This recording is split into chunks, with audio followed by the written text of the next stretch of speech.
Right, the question I get asked most is, why do I shoot in manual mode? Try and explain this in 59 seconds.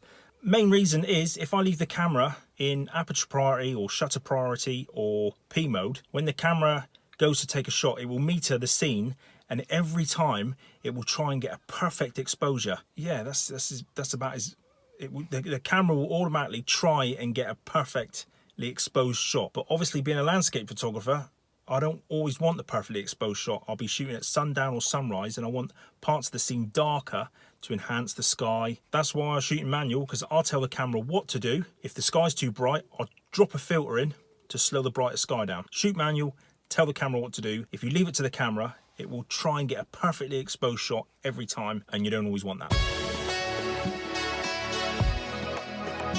Quickly, 3 things I can't live without that's always in my camera bag. I do a lot of long exposures, and when you do long exposures, light gets in the back. Well, they give you this little clippy thing, which is supposed to clip on there to block the light. Pain in the ass when it's windy, cold, and your fingers, nightmare, can't get it on.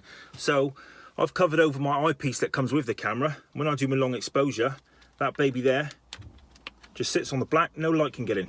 Tickety-boo. Second thing, tripod bracket on the bottom. I've got one on my camera, one on my 70 to 200mm lens, one on my 120 to 400mm lens, and one on the bottom of my bag. Because if you're out and you can't put your camera on a tripod and you need to, you're buggered. Nightmare. Third thing is blower. Changing lenses all the time, get dirt on your sensor, blowing in the eyepiece. Nothing wrong with a good blow now and again.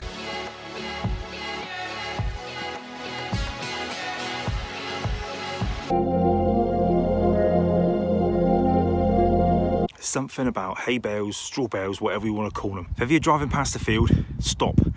As long as you've got a cool sky, they're brilliant for leading lines, and they just look cool.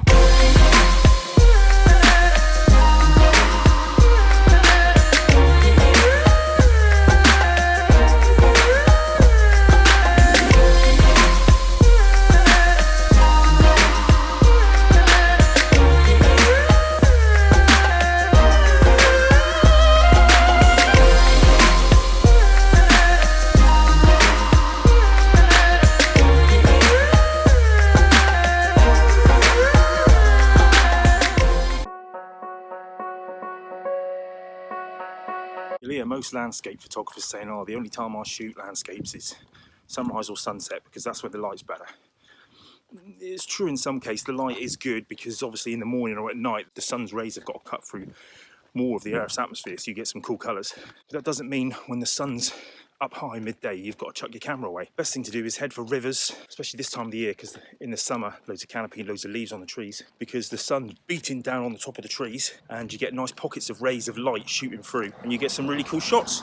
All light's good light as long as you use it to your advantage. So don't be afraid of the midday sun.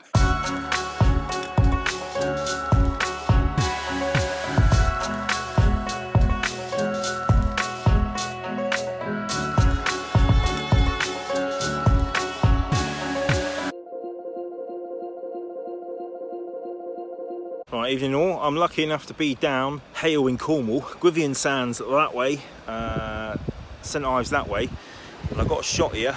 I'm waiting for the water to come in, so I've got a nice line down there, and then I've got a cool sky at the top. 0.6 graduated filter to slow the sky down. It's about 1 second, f14, and like I say, when the water comes right in, I've got a nice lead-in line down here where the water meets the sand. Looks quite cool.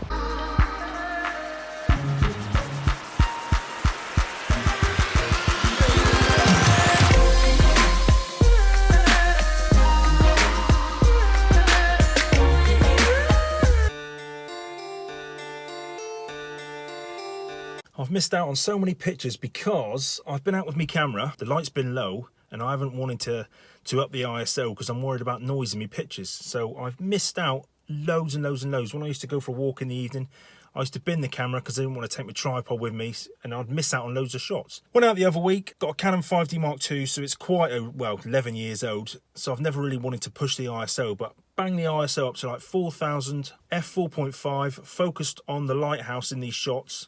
Bang, picture's good to go. So don't be a pleb like me. If you need to bung the ISO up, crank it up and then deal with the noise in Lightroom, because it can be got rid of easily, even on a camera that I'm using, which is 11 years old. So I'm guessing the cameras nowadays are a lot better. So bang that ISO up, it's better than missing a picture.